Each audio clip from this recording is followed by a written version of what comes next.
Welcome to our channel jdrama Diaries. Life is like a script, delicately woven from moments, some fleeting moments while some forever.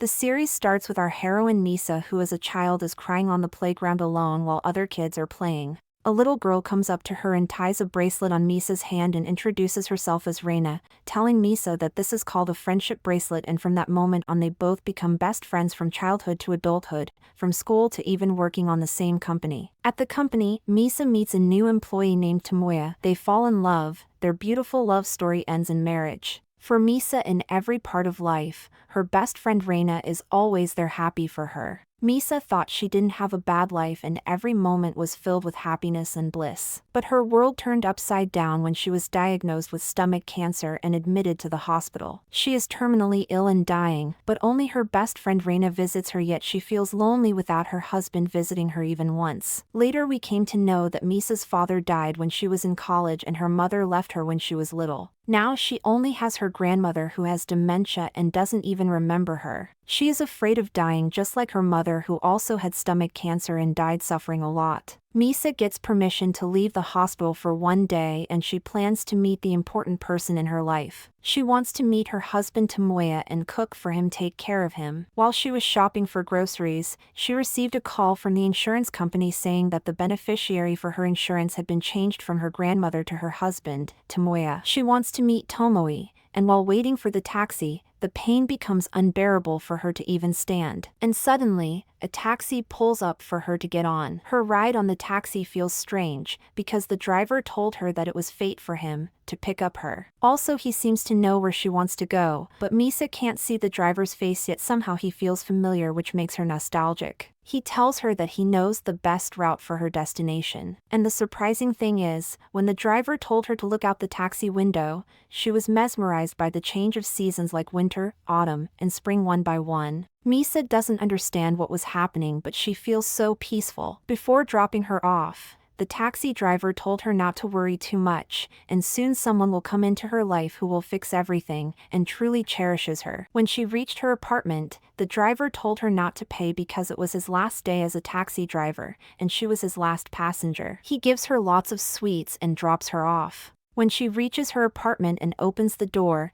she hears a woman's voice talking to her husband. Tomoya is talking about money they are going to get by the new year. When Misa opens the door, what shocked her the most was her husband is cheating on her with her best friend Reina. They try to cover it up by saying that the fear and loneliness of losing Misa brought them together, and they did something unfaithful to her. Misa was heartbroken and asked them why they couldn't wait until she died. When she asked about the money they were talking about, Tomoya gets frustrated, but she told them that she already knows the change of beneficiary in her insurance. Tomoya gets furious and tells her that the money was for him and he waits for the day she died to cash it out. Also, he lashes at her, telling that the only reason he married her, a boring, unattractive woman, is because she is frugal and stingy, always saving money, and asked her, is this how she repay him? Reina came beside Misa, who is in pain and crying, to ask her, why can't she let go of this one mistake, while Reina is her only friend who is always with her when she is alone or suffers from illness. But Misa said,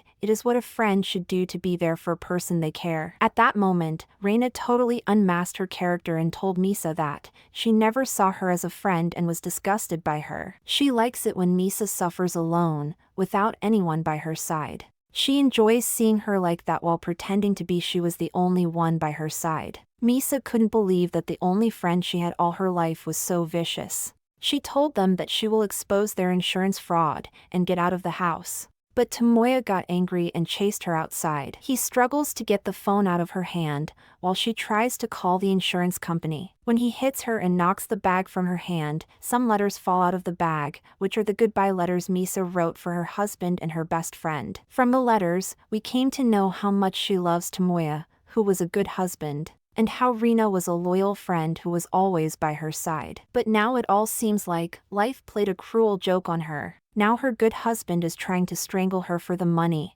and her loyal friend pushes her off the building to death. Reina's act even makes Tomoya off guard, but Reina cries out loud and pretends that Misa jumped off the building herself. At the last breath of her life, she wonders how she always thought she had a happy life without bad moments, yet never truly felt happy inside. In her last moment, she wished for one more time to live and slowly closed her eyes. Suddenly, someone calls Misa by her name. She wakes up, and to her surprise she is not dead by falling off the building, but wakes up back in the company where she worked in the past, and the person who called her was her old department head assistant, Somo. Misa didn't understand what was going on or why she was there. As she heads to the elevator in the confusion, she spotted Tomoya, who was casually calling her and coming towards her. In fear of seeing Tomoya, Misa quickly runs into the elevator, but Tomoya follows her and grabs her hand lovingly, and tells that the scarf she wears is nice on her, which makes Misa feel disgusted. When the elevator opens, Misa sprints out only to be met with Reina,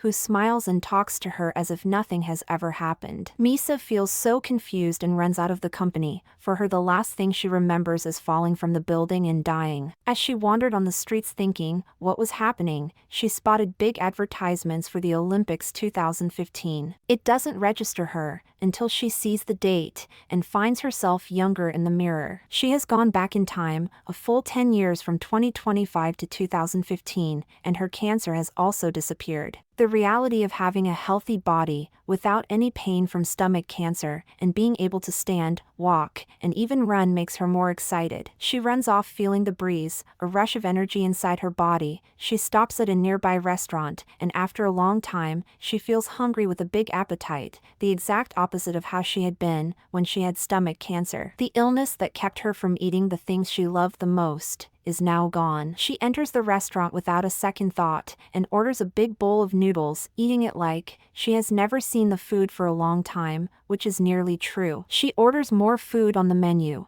and enjoys it to her heart's content. Suddenly, she gets the call from her department assistant Somo. She tells Misa that they have been waiting at the meeting place for her. Then only she remembers that the company has an important meeting where they need to give a presentation for a new product, and she is the one that is presenting it. Misa recalled how badly that presentation went in her past life because she arrived late. In order to change her fate from repeating what happened before, she planned to go there quickly, and so she rushed to get a taxi. But Misa felt like she missed out something on the way to the venue. She only remembered what she missed out when she reached the place. That is, in her past life, Reina gave her the wrong address on purpose to make Misa come late. Back then, Misa thought of Reina as her only best friend and didn't know what kind of person truly Reina was. But knowing Reina's true nature, Misa runs to the correct address in hope of changing her past actions, but she skipped and fell on the same spot as she fell on her past life. Scraping her knees, she found a man entering the building whom she remembered from her previous life. This man gets the activated visiting card to enter the building, while Misa, who came last, gets the inactivated visiting card, which makes her miss the elevator. She rushed to the meeting through stairs, coming late to the meeting and performing badly on the presentation. To make the best of the second chance, Misa hurried to the reception before that man and took the activated visiting card. She hurriedly entered the elevator, crashing into the arms of a man named Wataru. Misa apologized to Wataru and felt really embarrassed, while Wataru commented that the scarf Misa was wearing did not suit her. Misa came to know that Wataru is the head of the planning department of the company where Misa works. It's Misa's first time ever seeing Wataru, and she arrived at the meeting hall smoothly. Misa recalls that in her previous life, the product she presented didn't get much popularity, and the clients didn't accept the proposal. So this time, she blurted out that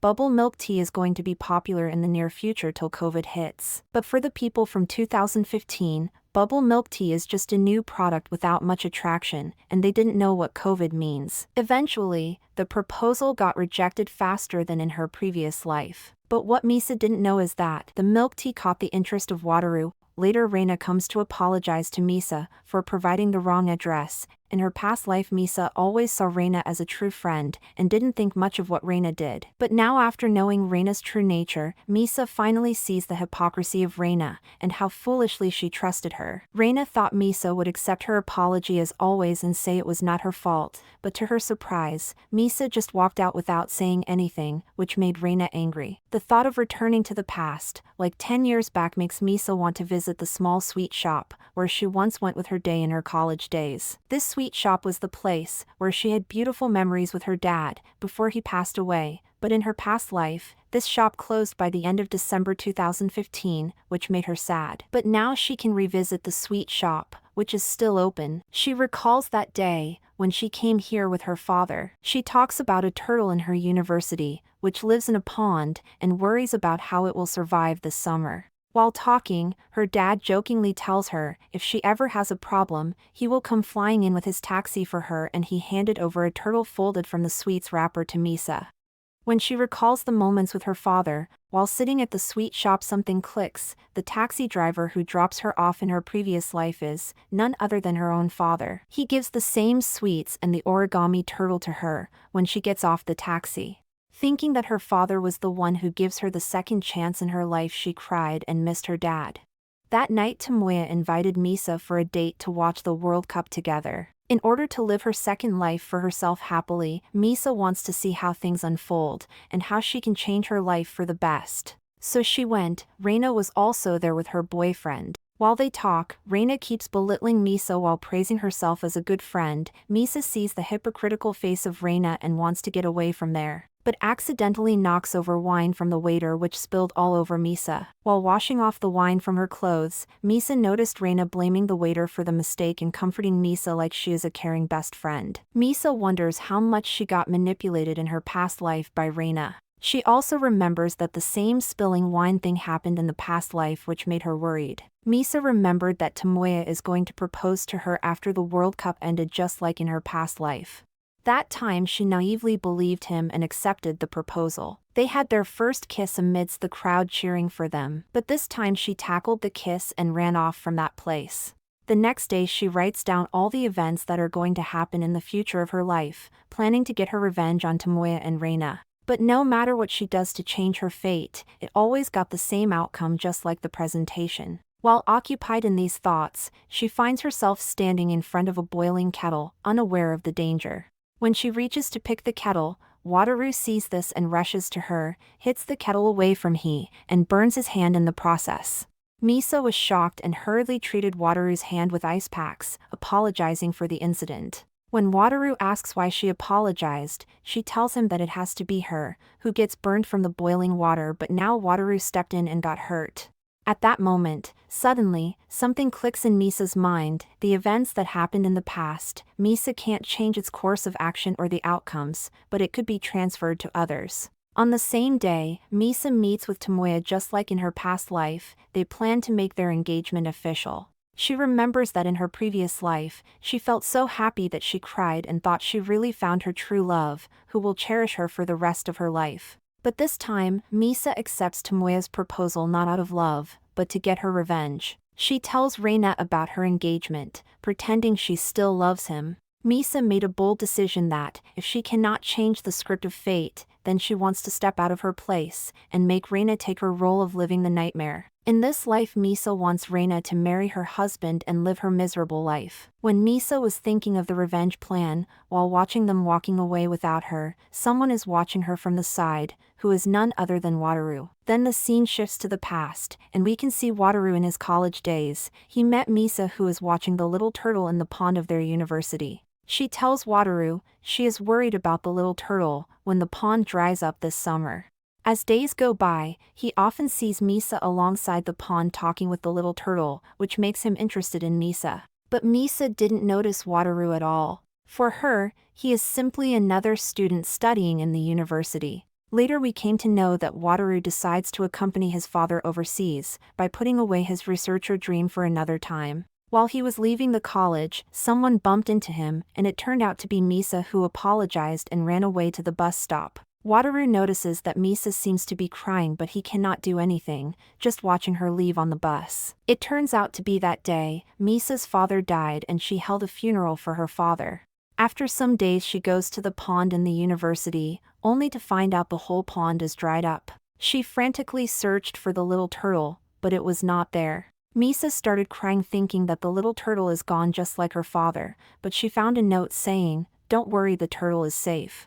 Then only Misa feels relieved and happy. From Wataru's perspective, in Misa's world he was always an unnoticed side character, but he watched her in college. When she attended the interview in his company, he felt happy to see her. He always noticed her when she is working in the company. But in Misa's world she only had eyes on Reina and Tomoya. Yet, it is all like that until she bumped into his arm at the elevator. That day, Misa starts to notice his presence, and when he saves her from boiling water, Wataru feels like his presence is slowly written on Misa's life. In the morning while coming to work, Misa spots Wataru and greets him, but he simply greets her and walks away nervously. At the office, Reina once again congratulates Misa on her engagement and asks about Misa's conversation with Wataru at the entrance of the company. Misa explains it is just a polite greeting, as she once bumped into him on an elevator. When the colleagues hear about Wataru, they all chime in and gossip that he is the grandson of the CEO of this company, where Misa works.